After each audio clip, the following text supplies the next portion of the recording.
계시록 22장 12절 말씀 공독합니다. 보라, 내가 속히 오리니 내가 줄 상이 내게 있어 각 사람에게 그가 행한 대로 갚아주리라. 아멘. 기도하겠습니다. 하나님 아버지 감사합니다. 오늘 정말 귀한 날 주셨습니다. 주님의 몸된 교회 화도 예중교회를 주님 축복해 주시고 이 지역에서 놀라운 하나님의 역사를 나타내는 일에 쓰임받을 수 있는 주님의 몸된 교회가 되게 하여 주시옵소서. 오늘 이 시간 증거되는 하나님의 말씀에 주께서 기름 부어 주셔서 우리 모두가 깨닫게 해주시고 깨달은 대로 결단하게 하시며 또한 그대로 실행할 수 있는 힘과 은혜와 능력까지 주님 허락하여 주시옵소서. 전하는 자나 듣는 자가 다 함께 큰 은혜 있기를 간절히 소망하옵고 우리 구주 예수 그리스도 이름으로 감사하며 기도하옵나이다. 아멘. 교회를 이렇게 들어오면서 느끼는 제 감정은 정말 주님 품에 안기는 아늑한 품에 안기는 그런 느낌이었어요. 그리고 참 이렇게 이쁘게 아름답게 준비하느라 얼마나 수고가 많으셨을까. 그 수고에 대하여 우리 주님은 일한 대로 갚아주리라 말씀하신 줄로 믿습니다. 제가 목회를 하면서 모든 분들이 그렇게 생각을 할 수 있지만 분명히 구원은 믿음으로 받잖아요. 그것을 워낙 강조를 하다 보니까 행함이 따르지 않는 그런 현주소를 늘 목격하게 되더라고요. 정말 천국 들어가는 것은 오직 주님의 공로 외에는 아무것도 없는 줄로 믿습니다. 그래서 사도 바울의 신학을 이렇게 알기 쉽게 들려주는 예화가 있어서 잠깐 소개한다면, 어떤 사람이 열심히 정말 신앙생활을 했고 주님 앞에 봉사도 많이 했어요. 그래서 천국 문턱에 딱 도착을 했는데 사도 바울이 거기서 딱 버티고 있으면서 이 천국에 들어가려면 1000점이 필요합니다 라고 얘기를 하더래요. 당신은 몇 점이나 됩니까? 물으니까 제가 예수 믿고 난 다음에 새벽기도 한 번도 안 빠졌습니다. 그래요? 훌륭하십니다. 30점 드릴게요. 그러는 거예요. 그리고 저는요 주일학교 간사로 한 10년간 정말 충성했습니다. 그래요? 참 수고하셨네요. 20점 더 드릴게요. 교회 건축하는데 제가 헌금을 이만큼이나 했습니다. 그러니까 50점 더 드릴게요. 다 합쳐봐야 100점이에요. 턱도 없어요. 그 사람이 그 자리에서 무릎을 꿇어요. 주님, 나를 구원해 주세요. 그러니까 사도 바울이 1000점 통과했습니다. 들어가세요.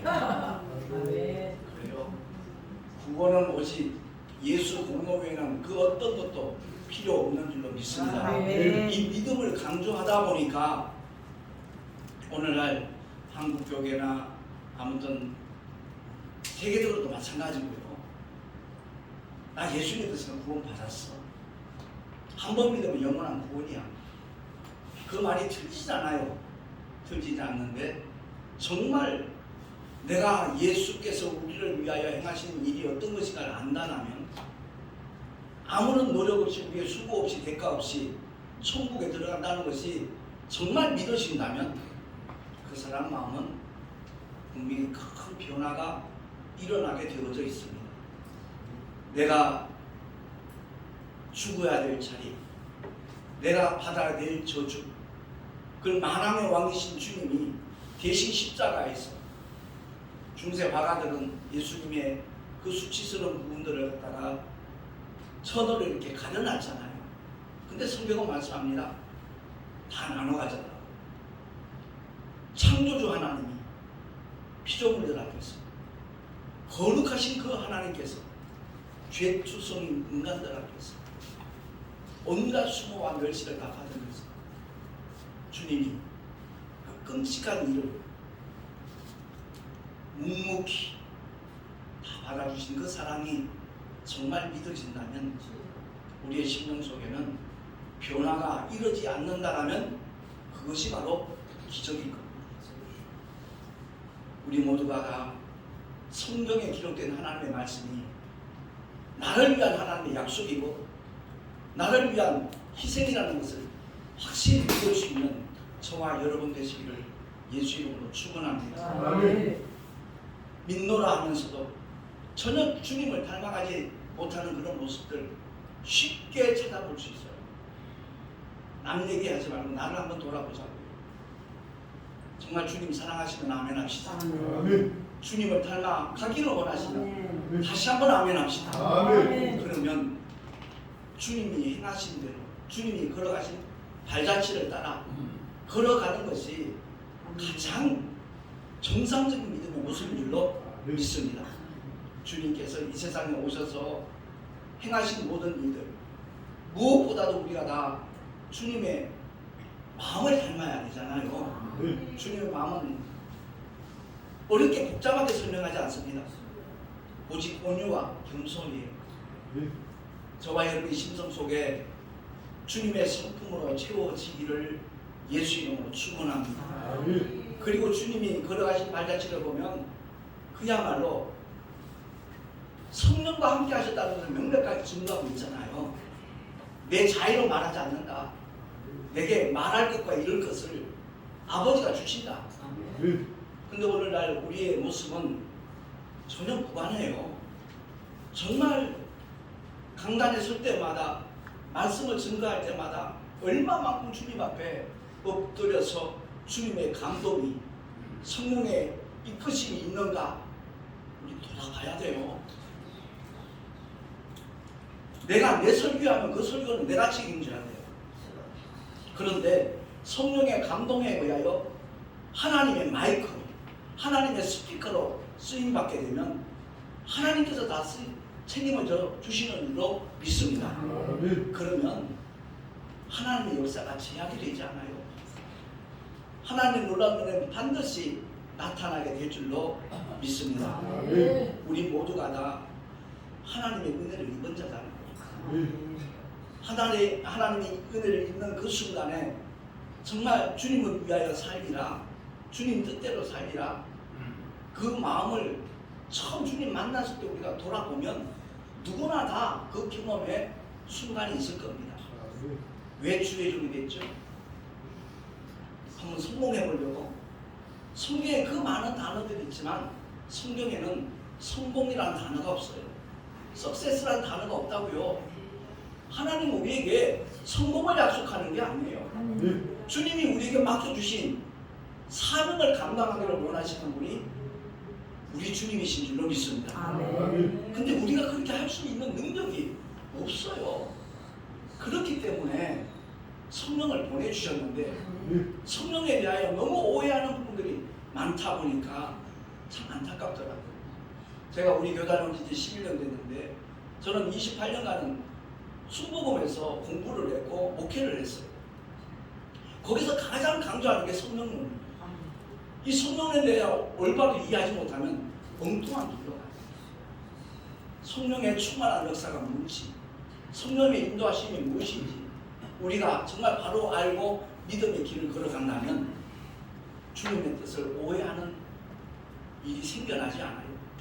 자칫 잘못하면 은사주에 빠질 수 있고요. 또 잘못하면 신비주의에 빠질 수도 있어요. 오직 하나님의 말씀은 성령의 감동으로 하나님의 감동으로 기록되어졌기 때문에 하나님의 감동에 의해서 우리가 성경을 봐야 되고 또한 하나님께서 깨닫게 하신 대로 말씀을 전하는 하나님의 종으로 우리가 택하심을 받았다는 사실을 잊지 않는 우리 모두가 되기를 예수 이름으로 축원합니다. 주님이 우리를 왜 부르셨어요? 사람 낚는 어부되게 하고 목적은 하나예요. 영혼 구원하라 부르셨어요. 근데 신학교를 졸업하고 난 다음에 개척을 시작하면 현실이라는 문제에 부딪히잖아요. 그럼 나도 모르는 사이에 타협도 하고 엉뚱한 생각을 갖기도 하고 그 뜨거웠던 구령의 열정이 나도 모르는 사이에 식어가는 것을 보게 돼요. 눈에 보이는 현실 때문에 그 문제가 너무너무 크게 느껴지는 거예요. 그래서 그 문제 해결하기 위해서 현실적인 문제 때문에 주님 주신 사명은 어디로 간지 없고 마치 에서처럼 장자의 명분 이깎게 뭐 필요 있어. 지금 내가 배고파 죽겠는데 그 팥죽 한 그릇 다오. 그를 가리켜 망령된 행동이라고 그러잖아요. 저와 여러분 진실로 하나님 앞에 내가 처음 부르심을 받았을 때 그 마음을 다시 한번 돌아보면서 회복하는 저와 여러분 되시기를 예수 이름으로 축원합니다. 오늘 화도 예주교회가 이곳으로 옮겨서 첫 예배를 드리기 때문에 원래 설교가 서희자 목사님이에요. 근데 서희자 목사님이 양보를 해주셨어요. 노 회장님이 아무래도 말씀을 전해주면 좋겠다라고. 그래서 그 배려하는 마음에 너무너무 고마웠고요. 그리고 정말 이 자리를 통해서 우리 모두가 다 그리스도 예수 안에서 한 형제 자매라는 것을 다시 한번 기억을 하고 어디서 목회를 하든지 우리가 처해 있는 현장은 나를 알지라도 그리스도 예수 안에서 늘 하나된 마음으로 주님 맡겨주신 사명을 감당하는 일에 매진할 수 있는 우리 모두가 될 수 있기를 예수 이름으로 축원합니다. 믿음을 강조하다 보니까 행함이 너무 소홀히 되는 경우가 있더라고요. 누구나 다 그 구호를 외치잖아요. 십자가 없이는 멸류관 없다라는 거. 근데 말 그대로 구호로 끝나고 있더라고요. 주님이 걸어가신 길. 우리가 그 발자취를 따라갔다면 정말 하나님의 도우심의 역사는 일마다 때마다 함께하는 줄로 믿습니다. 세상에서 가장 힘든 길, 가장 어려운 길을 우리 주님이 걸어가셨어요. 묵묵히 걸어가셨어요. 제가 이번에 다음 주에 진행될 전도부 집회 정말 기대를 많이 거는데 정말 귀한 강사들이 섭잖아요. 외부에서 초빙된 목사님이 두 분이신데 그 중에 한 분은 제가 22년 전에 만난 목사님이에요. 부디 시민교회 담임 목사님이었던 나성열 목사님. 그분이 지금은 남양주 쪽에 로뎀나무교회라고 교회를 아주 멋지게 아름답게 건축을 하고 목회를 참 활발하게 하시는 분이고 부흥사 활동도 누구보다도 열심히 하시는 목사님이에요. 그 목사님이 본문하고 제목을 줬는데 창세기 말씀이고 야곱의 사닥다리예요. 아까 차 타고 오다가 김숙자 목사님이 그 말씀을 하시더라고요. 야곱의 사닥다리 그 제목으로 논문을 쓰려고 했었던 적이 있는데 그 제목을 보고 굉장히 기대가 많이 된다는 말씀을 하시더라고요. 우리 모두 정말 함께 그 강사 목사님들 위해서 기도해 주시면 고맙겠습니다. 제가 더 기대하는 목사님 중에 한 분은 바로 그 다음날 오전 10시 반에 증거하실 이춘복 목사님. 그분이 개봉동 남영교회를 개척하셔서 40주년 목회하시다 은퇴를 하셨는데 2년 전에 제주 컨퍼런스에서 만났거든요. 근데 그 목사님이 1시간 반 정도 이렇게 특강을 하는데 얼마나 은혜가 되든지 야 우리나라에 저런 목사님이 계시는구나 이런 생각이 들렸어요. 그래서 저분의 영성과 인성이 우리 모두에게 좀 공유가 되면 좋겠다 하는 마음으로 강사로 초청을 했거든요. 사실 다음 주간에 우리가 날짜가 정해진 것 중에 하나는 이유 중에 하나가 그 목사님의 날짜가 다음 주간밖에 없는 거예요. 다 스케줄이 짜져 있는 거예요. 근데 그 목사님이 본문하고 제목을 줬는데 쉬운 목회예요. 제목이 쉬운 목회예요. 얼핏 이해가 안 되잖아요.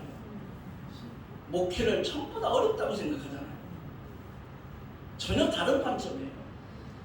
목회는 쉬운 줄로 믿으십시다. 아멘. 정말 목회는 쉬워요. 제가 그것을 경험하니까 그 목사님의 강의가 더 기대가 되는 거예요. 내가 하면 어려워요. 보통 힘들고 어려운 게 아니에요. 너무 고통스럽고 괴로워요. 그런데 내가 안 하면 돼요. 내가 안 하면 돼요. 주님이 하시면 되는 줄로 믿습니다. 성령께서 우리 안에 와 계신데 그 주님을 얼마나 홀대하는지 몰라요. 알게 모르게 만약 안다면 홀대 안 할 겁니다. 주님은 무한을 타시고 그야말로 탄식하며 우리 안에서 계시거든요. 그 주님의 음성에 귀를 기울이십시다. 주님이 다 해주시겠다는 거예요. 그러니까 성령 하나님 보내신 이유 딴 거 없잖아요. 구원의 길을 다 완성하시고 난 다음에 주님이 부활 승천하시고 다른 보혜사로 성령께서 오시잖아요. 거기서 말하는 다른 헬라어가 알라예요. 알파, 엘, 알파. 그 다른 헬라 말이 본질은 똑같아. 형태만 달라요. 성자 예수는 보혜사로 오셨는데 육신으로 오셨고 다른 보혜사로 오신 성령 하나님은 영으로 오신다는 거예요. 그래서 내가 떠나가는 것이 너에게 유익이다 라고 주님이 말씀하시는 이유는 2000년 전 이 땅에 오셨을 때 주님이 계시는 지역에 있는 사람들만 주님을 만날 수 있었어요.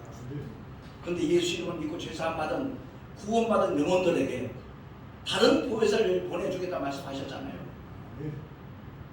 성령 하나님이 오순절 다락방에 임하시고 난 다음 지금도 동일하게 똑같이 일하시는 줄로 믿습니다. 그 성령 하나님 저와 여러분 안에 와 계십니다. 우리가 막 금식기도 하고 철야기도 하고 막 부르짖어 기도해야 성령이 임하시는 걸로 제가 신학교 다닐 때 처음에 그렇게 배웠어요.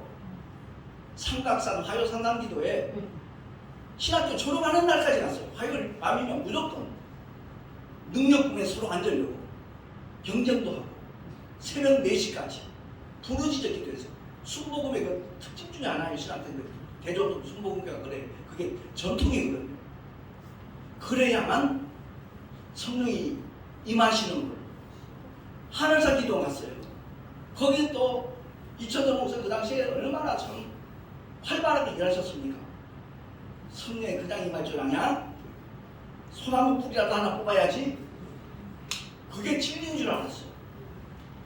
그런 시간들이 한 거의 10년 지났던 것 같아요. 제가 근데 성경을 통해서 하나님이 깨닫게 하시던데 말씀대로 믿으라는 거예요. 예. 베드로의 첫 번째 설교를 통해서 하나님이 깨닫게 하시는 거예요. 너희가 각각 회개해라. 그리고 예수 믿으면 침례받고 죄사함 받으라. 그리하면 성령을 선물로 받으리니 할렐루야. 성령이 와 계심에도 불구하고 성령 달라고 기도하고 있어요. 지금. 왜? 말씀을 제대로 깨닫지 못하니까. 그래서 성령이 오시고 나면 그분께 귀를 기울이면 그분께 순종만 하면 성령께서는 반드시 그 신앙생활도 그 목회도 100% 책임져 주시는 줄로 믿습니다.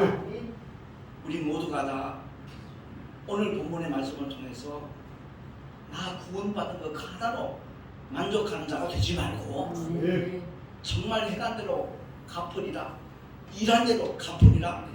하나님 위에서 부르신 그 부름의 상을 얻기 위하여 일평생 쫓아간 사람이 사도 바울이잖아요. 우리의 목회가 사도 바울을 닮으면 얼마나 좋을까, 그런 얘기들 많이 하지 않습니까? 동일한 목표를 가지십시다. 상 주시는 우리 주님 바라보면서 힘들고 어려울 때마다 성령 하나님 나를 도와주세요. 나와 함께 해주세요. 증거 보여주세요.